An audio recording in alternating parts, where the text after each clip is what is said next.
The U.S. Department of Transportation has awarded the city a $7.2 million grant to help eliminate all three crossings here at South Town Street.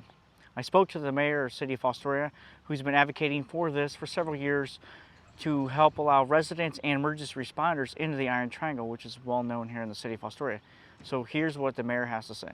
Eric, the city just got awarded a $7.2 million project for an overpass for Town Street. Great news for the city and all the residents that live in the Iron Triangle. Can you explain more about how this all came about and the process that it took a very long time to get where you are today? Yeah, so over 20-something years ago, the city went out trying to get overpasses especially for the Iron Triangle and for Tiffin Street and Jones Road.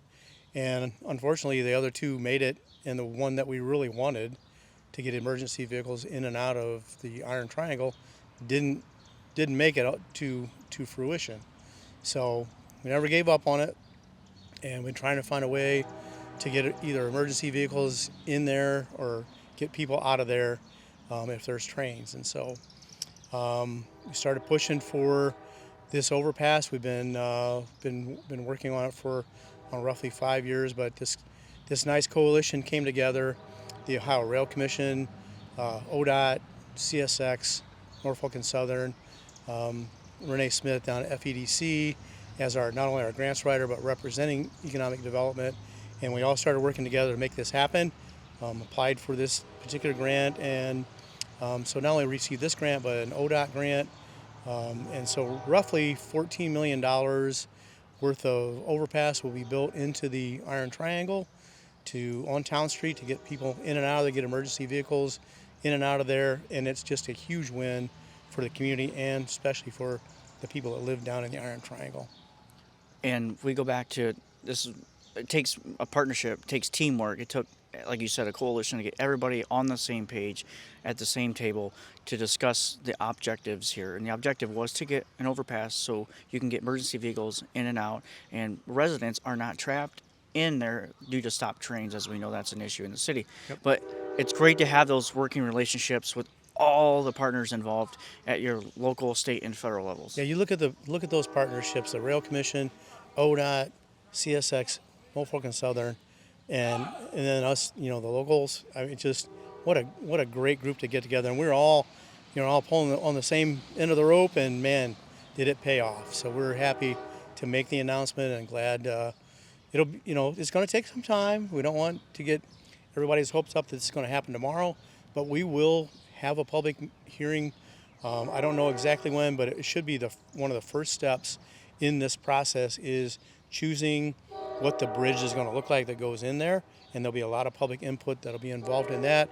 And I think once everybody sees that meeting that this thing is really happening, then they'll have a little more confidence that this is for real. But it's real, and it's going to happen.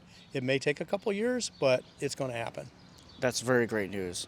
So just to reiterate, this won't be built tomorrow. It's going to take some time. There's a lengthy process, so yep, our hopes are up, but they won't be let down. Exactly. We have to pick out the design of the bridge, and then that bridge has to be engineered. That all takes time, and then the construction season itself is going to take some time. But the end result, the funds are secured, and so we just now patiently wait, and it's going to happen. And then, with all the funds being secured, does the city have to put any money into this grant? So we have no money involved. The only agreement that we made is the at-grade crossing, the 3 sets of tracks on Columbus Avenue will no longer be there. Those will be abandoned, and there won't be a crossing there, but you'll have that brand new bridge over on Town Street. And we have the buy-in from our friends at the Fostoria Rail Preservation Society. They think it's great, and so and they've been for it, and that helped us a lot when we were applying for the grant that they had buy-in. Awesome. But again, awesome news continues to happen here in the city of Fostoria, and great news for the people that live in the Iron Triangle that stress every day and try to get to work but are late sometimes because of their train. So this is very, very good news, not just for the city but economically for the city as well. Yep, and for our first responders, because they get a call down in the Iron Triangle, they'll they'll send vehicles in two different directions just in case one of the crossings is closed. So a lot of stress that group that's been pushing for this for a long time, and a lot of stress off of me when that we finally were able to make this happen. Awesome. And again, it took a lot of time. Great partnership. Took some time, and it's going to take a little more time, but it's all going to pay off in the end.